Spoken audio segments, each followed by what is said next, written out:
When I was a kid, the disaster we worried about most was a nuclear war. That's why we had a barrel like this down in our basement, filled with cans of food and water. When the nuclear attack came, we were supposed to go downstairs, hunker down, and eat out of that barrel. Today, the greatest risk of global catastrophe doesn't look like this. Instead, it looks like this. If anything kills over 10 million people in the next few decades, it's most likely to be a highly infectious virus rather than a war.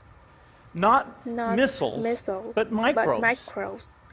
Now, part of the reason for this is that we've invested a huge amount in nuclear deterrence. But we've actually invested very little in a system to stop an epidemic.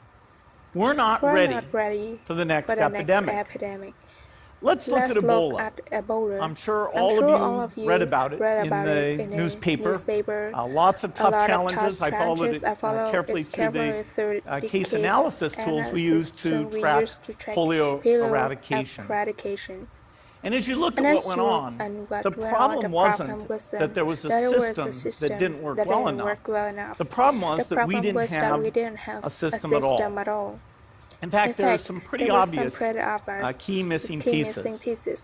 We didn't have a group of epidemiologists ready to go who would have gone, seen what the disease was, see how far it had spread. The case reports came in on paper. It was very delayed before they were put online, and they were extremely inaccurate. We didn't have a medical team ready to go. We didn't have a way of preparing people. Now, Médecins Sans Frontières did a great job orchestrating volunteers, but even so, we were far slower than we should have been getting the thousands of workers into these countries. And a large epidemic would require us to have hundreds of thousands of workers. There was no one there to look at treatment approaches, no one to look at the diagnostics, no one to figure out what tools should be used. As an example, we could have taken the blood of survivors, processed it, and put that plasma back in people to protect them, but that was never tried. So there was a lot that was missing, and these things are really a global failure. The WHO is funded to monitor epidemics, but not to do these things I talked about. Now in the movies, it's quite different. There's a group of handsome epidemiologists ready to go. They move in, they save the day, but that's just pure Hollywood. The failure to prepare could allow the next epidemic to be dramatically more devastating than Ebola. Let's look at the progression of Ebola over this year.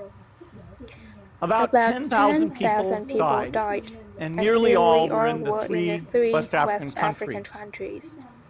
There's three reasons why it didn't spread more. The first is there was a lot of heroic work by the health workers. They found the people and they prevented more infections. The second is the nature of the virus. Ebola does not spread through the air. And by the time you're contagious, most people are so sick that they're bedridden. Third, it didn't get into many urban areas, and that was just luck. If it had gotten into a lot more urban areas, the case numbers would have been much larger. So next time, we might not be so lucky. You can have a virus where people feel well enough while they're infectious that they get on a plane or they go to a market. The source of the virus could be a natural epidemic like Ebola, or it could be bioterrorism. And so there are things that would literally make things 1,000 times worse. In fact, let's look at a model of a virus spread through the air like the Spanish flu back in 1918. So here's what would happen. It would spread throughout the world very, very quickly. And you can see there's over 30 million people die from that epidemic. So this is a serious problem. We should be concerned. But in fact, we can build a really good response system. We have the benefits of all the science and technology that we talk about here. We've got cell phones to get information from the public and get information out to them. We have satellite maps where we can see where people are and where they're moving. We have advances in biology that should dramatically change the turnaround time to look at a pathogen and be able to make drugs and vaccines that fit for that pathogen. So we can have tools, but those tools need to be put into an overall global health system, and we need preparedness. The best lessons, I think, on how to get prepared are, again, what we do for war. For soldiers, we have full time waiting to go. We have reserves that can scale us up to large numbers. NATO has a mobile unit that can deploy very rapidly. NATO does a lot of war games to check are people well trained.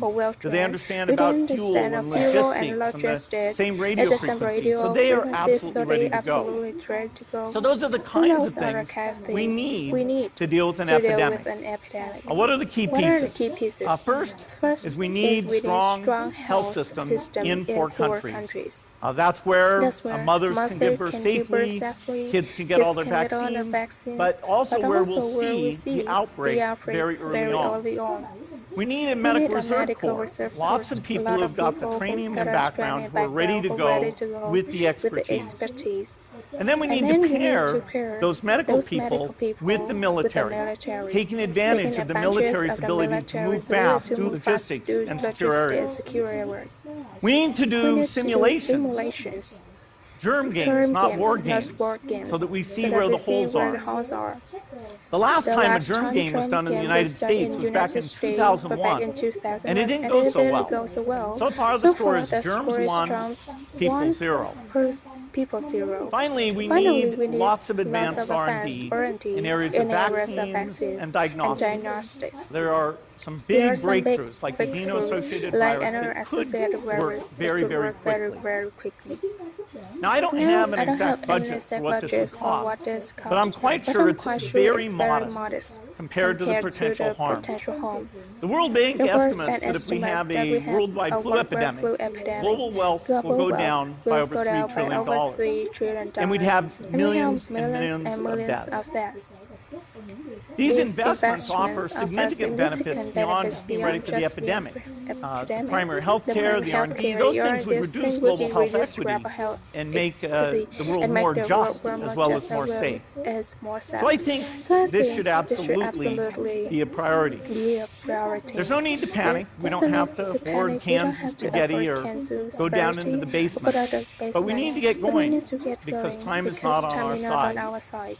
In fact, if there's one positive thing that can come out of the Ebola epidemic, it's that it can serve as an early warning, a wake-up call to get ready. If we start now, we can be ready for the next epidemic. Thank you.